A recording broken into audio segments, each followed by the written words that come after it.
In the summer of 1939, a 17-year-old girl's name was taken off the passenger list of a liner called the Athenia. On the 3rd of September that year, the day Britain declared war, the Athenia was torpedoed in the Atlantic and sank. She was the first British ship lost in the Second World War, and more than 100 people went down with her. The girl whose name came off that list grew up to become Edith, the one behind the bar, the one who sang so badly that the customers stuffed cheese in their ears. That is the thing nobody tells you about Allo Allo. For 10 years, this cast played the Second World War as a farce, and for several of them, that war had been nothing to laugh about at all. One of them was carried out of revolutionary Russia as a small child and grew up to spend 9 years playing a German colonel. One of them took a piece of wood through his windscreen at speed, had emergency surgery on his brain, and changed the law of this country from a hospital bed. And one of the best-loved running jokes in the program was played by 3 different men, because the first 2 died within 7 months of each other. 85 episodes from the last days of 1982 to the winter of 1992. A stage show that ran past 1,000 performances. And a joke so silly and repeated so beautifully that people who have not seen it in 30 years can still tell you exactly how a policeman says good morning. So let us go back to the cafe and find out who those people really were underneath the accents. We will start where you would expect to start, with the man in the waistcoat. Gorden Kaye was René Artois, and he was in all 85 episodes of it. That alone is remarkable. Casts change, actors leave, characters get quietly written out, but from the first episode to the last, the cafe had the same landlord. He gave René a kind of exhausted decency. Here was a man who wanted nothing more than a quiet life and a functioning restaurant, and who instead found himself hiding British airmen in his cellar, humoring 2 German officers at table 4, and being pursued around his own premises by every woman in the arrondissement. The comedy worked because Kaye never played him as a fool. He played him as the only sane man in the building, which is a much harder job, and a far funnier one. He was born in Huddersfield in April 1941. In the middle of the war, he would later spend a decade sending up. His name, the odd spelling of it that people always asked about, was not an artistic choice at all. It was a typing error at the Actors' Union, and he simply kept it. Before the cafe, he had been a working actor for years, on stage at the Octagon in Bolton and on television in Coronation Street at the end of the 60s as Bernard Butler. If you know your British comedy, you have seen him in It Ain't Half Hot Mum and Citizen Smith too. He was, in other words, exactly what the part needed, a proper jobbing character man who had earned his hour. Then came the morning of the 25th of January 1990, and everything changed. That was the day of the Burns Day storm, one of the worst to hit Britain in living memory.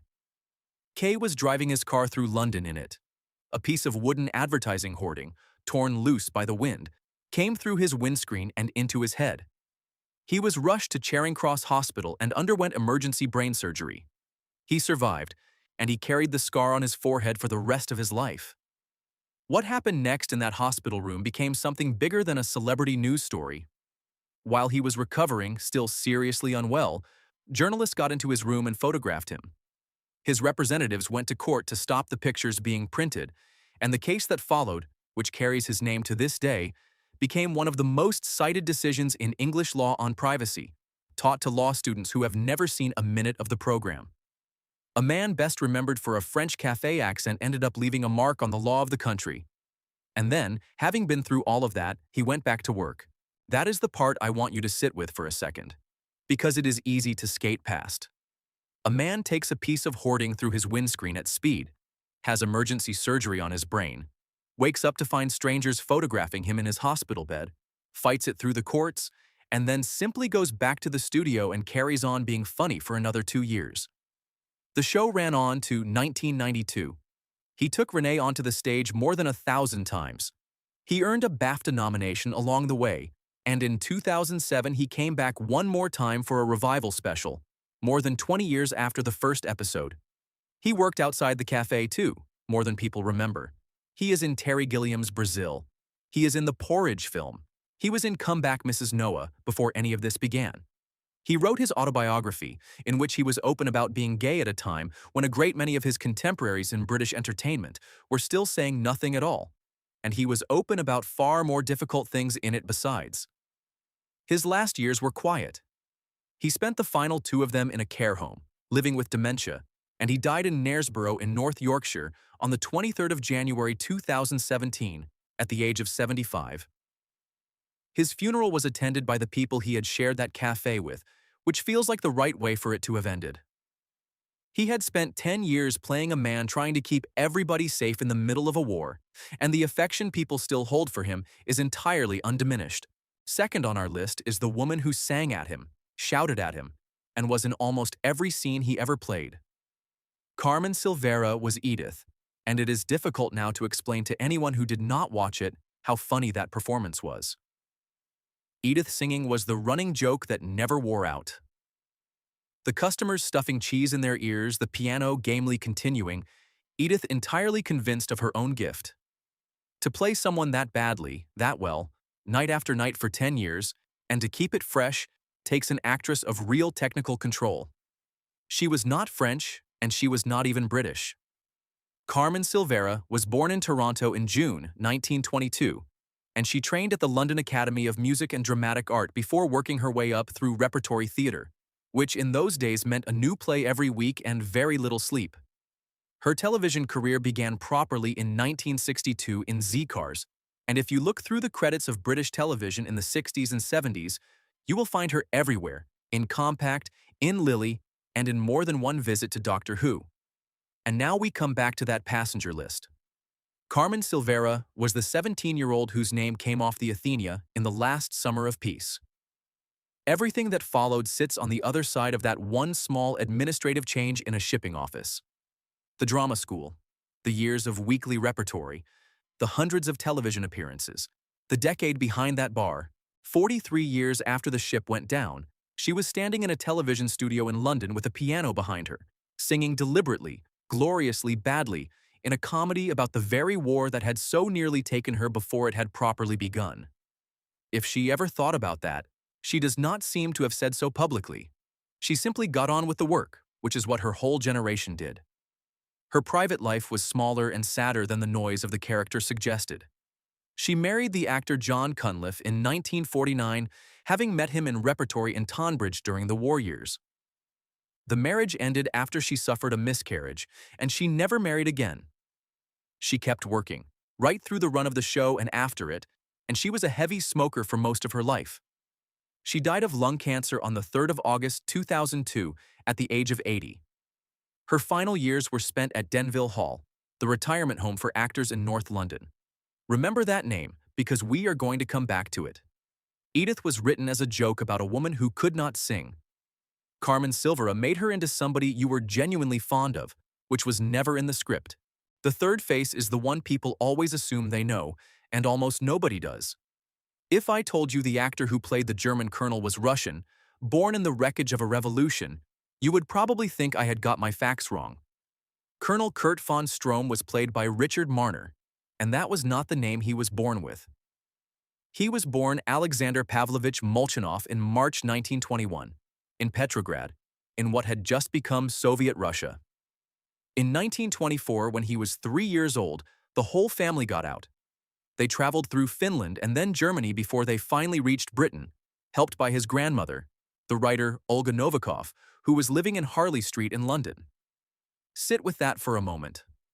A child carried out of one collapsing world through the middle of another, who grows up to spend 9 years on British television playing a comic German officer, and does it in one of 4 languages he spoke fluently. Marner had a long and serious career before the café. On stage, he played Dracula, and there are people who will still tell you it was the definitive one.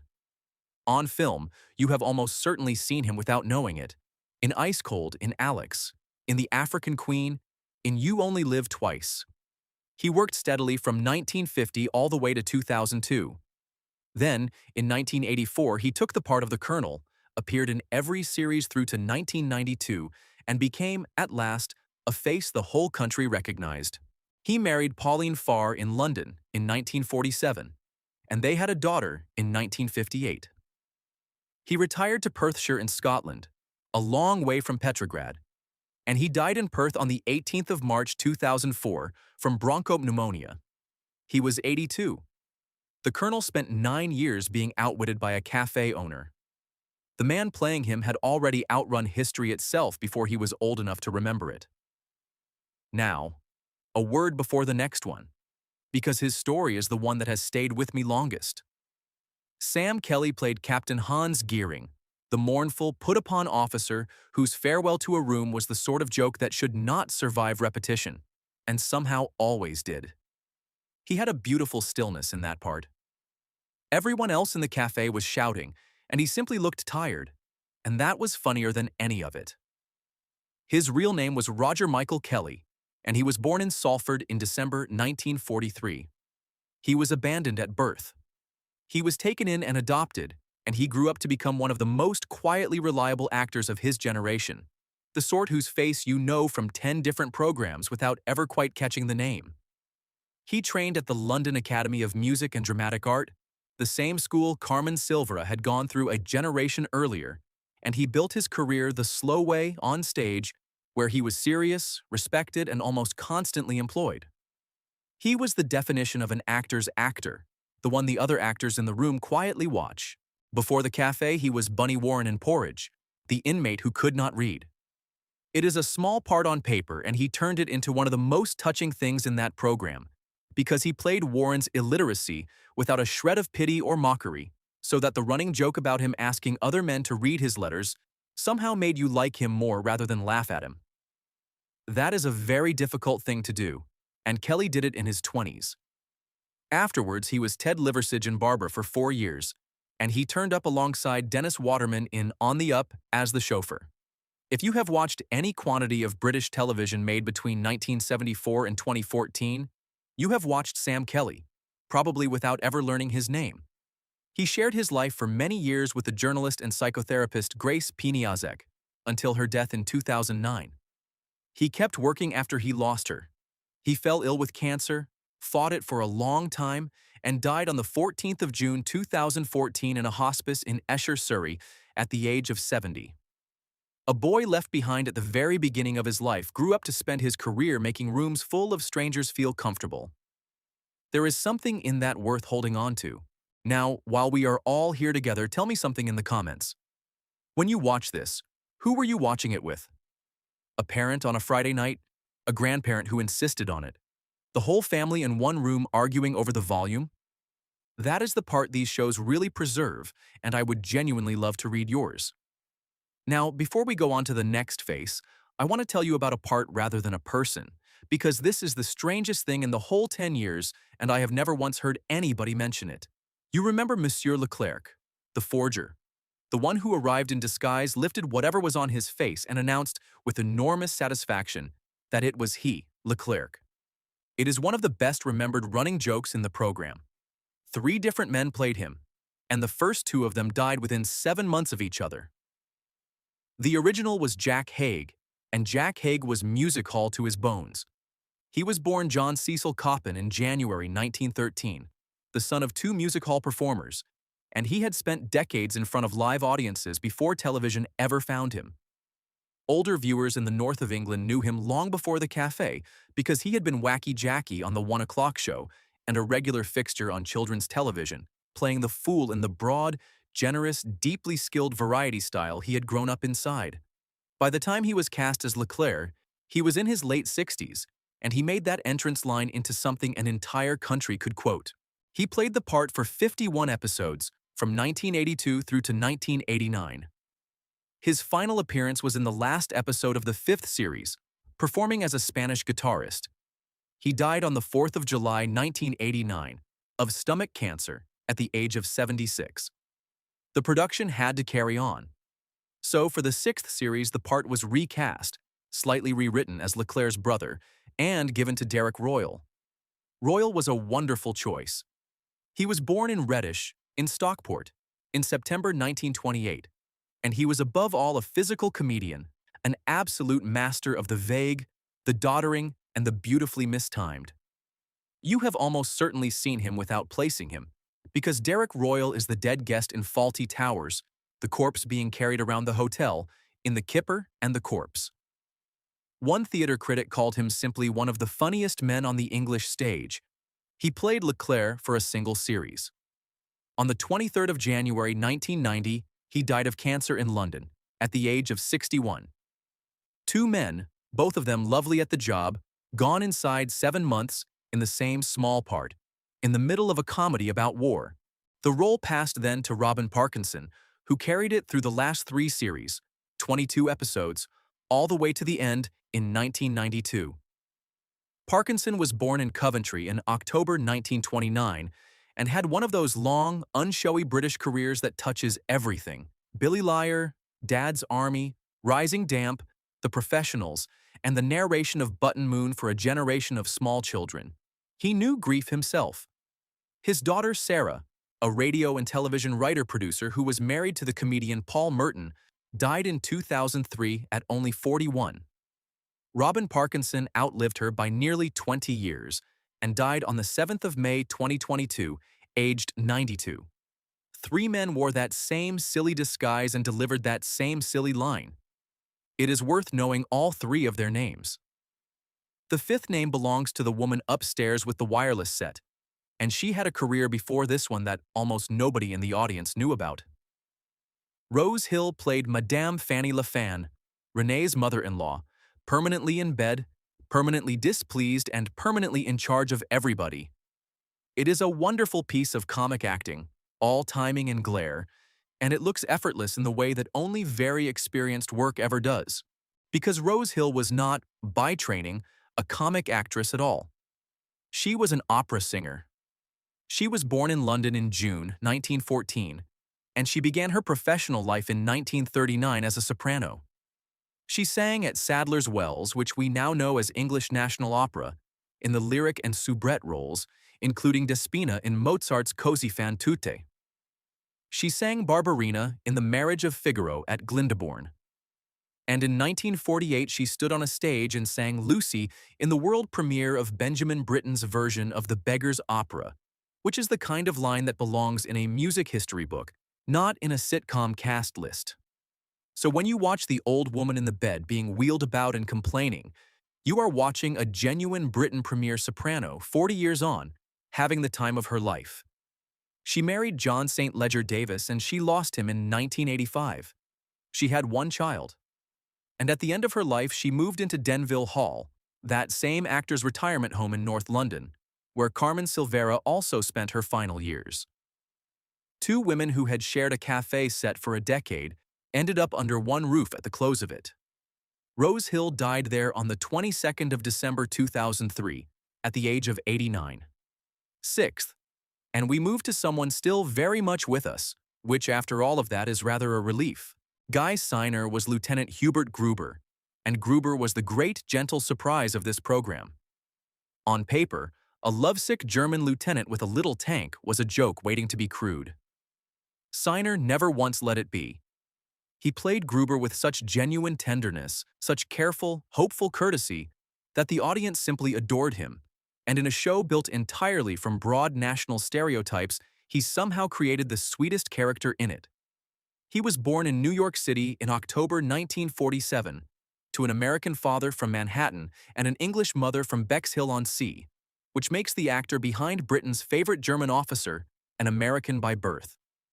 He was there for the whole run, from 1982 to 1992, and he came back to the part on stage in Brisbane in 2007 alongside Gorden Kaye and Sue Hodge. What he did next is my favorite piece of trivia in this entire video. When the show finished, Signer moved to Los Angeles, and he built a second career that has almost nothing to do with the first. He appeared in Seinfeld. He appeared in Babylon 5.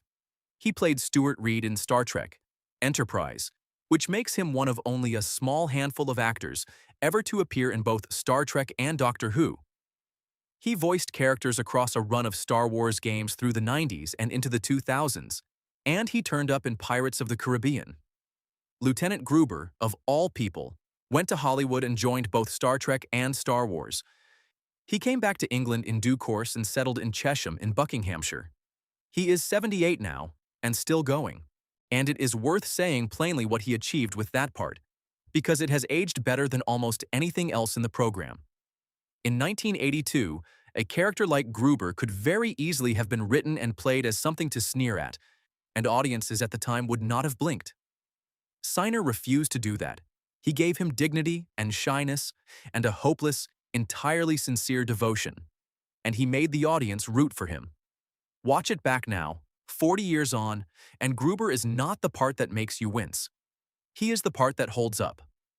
That was a choice somebody made in a rehearsal room a very long time ago, and it took real judgment.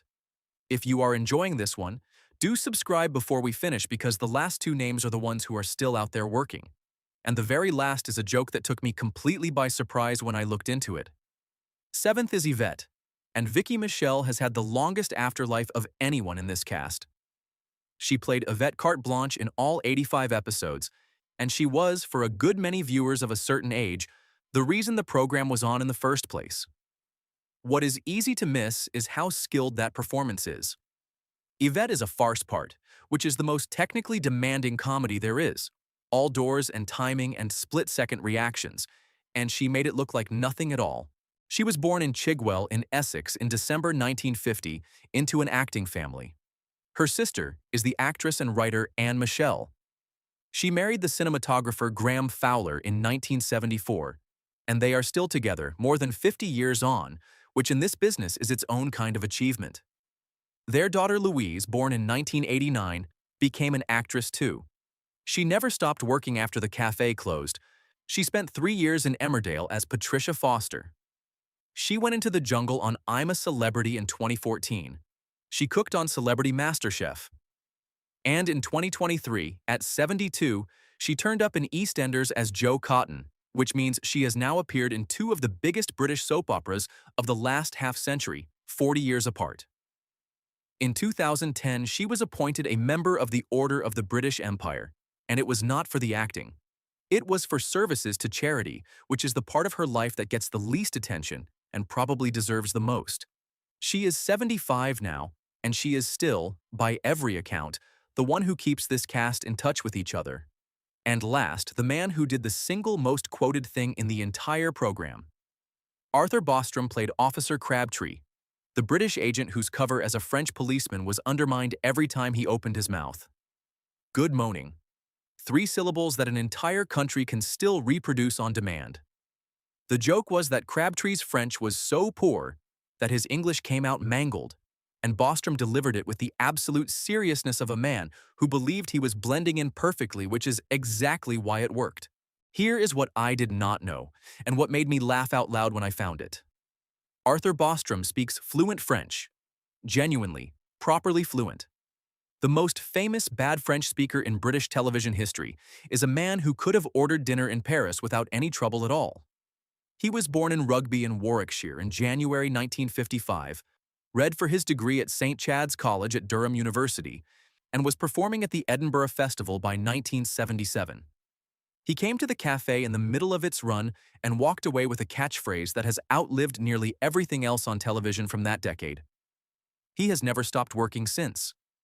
There has been a great deal of stage work and pantomime, and on television you will have seen him in Doctors, in Hebburn, and in Father Brown. He also trained as a life coach along the way, which is a rather lovely second string for a man who spent his most famous years pretending not to understand a word anyone was saying. He is 71 now and still at it. So go back to that café one more time. The awning, the tables, the painting in the back room, the landlord turning to camera with a sigh, a soprano who sang Britain, a Russian child who escaped a revolution, a Canadian whose name came off a doomed passenger list, a boy from Salford who was left behind at birth, an American who went on to Star Trek, and a man who spoke perfect French pretending, for our benefit, that he could not manage Good Morning.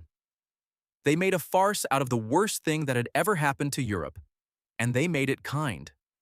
That is a much harder trick than it looks, and 40 years on, the café is still open every time somebody presses play.